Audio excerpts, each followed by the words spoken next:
Good morning, myself Shweta. Today's topic of presentation for YouTube is respiratory disorders. हम overall respiratory disorders को analyst करेंगे and एक एक को समझेंगे व्हाट इज़ दैट और उसमें क्या आपका नर्सिंग एक्शन होना चाहिए मेनली. सबसे पहले अस्थमा.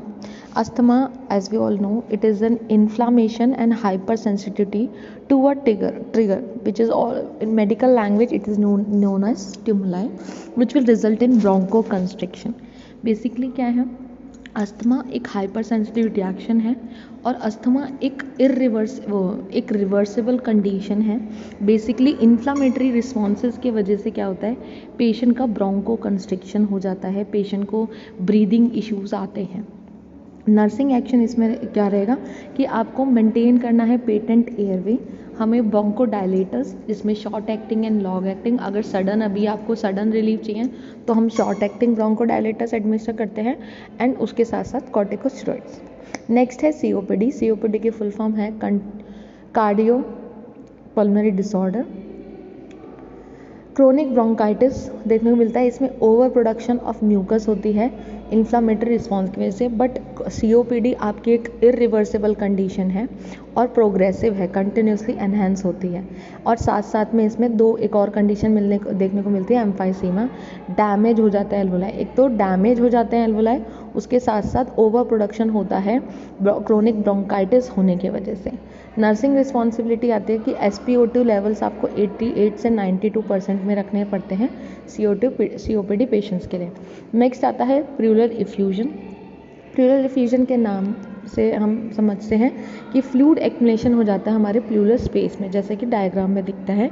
नर्सिंग एक्शन आपका मेनली है कि इसमें हम थोरासेंटेसिस करते हैं, चेस्ट ट्यूब इंसर्शन कर सकते हैं, उसके साथ साथ आपको एलिवेट करके रखना होता है हेड ऑफ द बेड और चेस्ट ट्यूब मैनेजमेंट करनी होती है. अगर फ्लूइड कम है तो हम थोरासेंटेसिस करके फ्लूइड रिमूव करते हैं, बट अगर फ्लूइड एक्युमुलेशन ज़्यादा है तो आपको चेस्ट ट्यूब ड्रेनेज करना पड़ता है. हीमोथोरेक्स, जैसे कि प्लूरल इफ्यूजन है, हीमोथोरेक्स में आपके एक्यूमुलेशन ऑफ ब्लड होता है प्लूरल कैविटी में.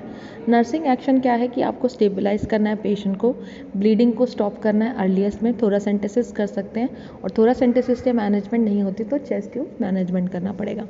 नीमोथोरेक्स में आपका एयर एक्यूमुलेशन होता है प्लूरल स्पेस में, जो लंग रिजल्ट करता है कि आपके एयर एक्यूमुलेशन की वजह से लंग्स क्या हो जाते हैं, प्रेशर इंक्रीज होने की वजह से कोलैप्स हो सकते हैं. नर्सिंग एक्शन क्या है कि टेस्ट ट्यूब मैनेजमेंट करो, मॉनिटर करना होता है कि किंकिंग या बबलिंग है क्योंकि एयर है, और वूंड ड्रेसिंग का ध्यान रखना पड़ता है.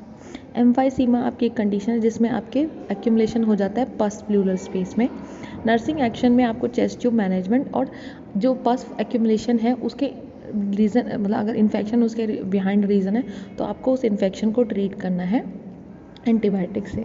नेक्स्ट आती है निमोनिया बहुत कॉमन टर्म है. निमोनिया एक इन्फेक्शियस डिसऑर्डर है और निमोनिया में होता क्या है कि इन्फ्लामेशन हो जाता है पल्मोनरी टिश्यूज़ का, cause by bacteria, fungi and virus. क्या हो जाता है, पल्मोनरी टिश्यूज़ का इन्फ्लामेशन हो जाता है जिसके रीजंस बैक्टीरिया, फंगी, वायरस तीनों में से हो सकते हैं. कई बार हमारे पास कंडीशन आती है कि वेंटिलेटरी एसोसिएटेड निमोनिया, जिसमें क्या होता है वेंटिलेशन पे जाने की वजह से ट्यूब इंसर्शन अगर एसेप्टिक टेक्निक्स की वजह से करिए तब पेशेंट को निमोनिया डेवलप हो जाता है. Pulmonary embolism, obstruction of blockage of pulmonary artery because of embolism.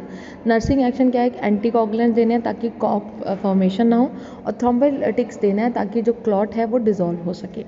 Last condition आती है ARDS. ARDS आपकी करेक्टराइज करती है by built up of fluid in the alveoli.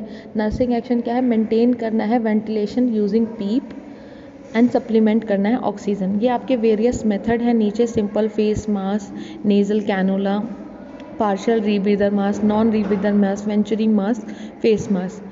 ये आपके अलग अलग लेवल ऑफ ऑक्सीजन्स को डिलीवर करते हैं and these are the method for oxygen deliveration. Now I will end this YouTube video here. Please like, share and subscribe to our YouTube channel RPIT Academics.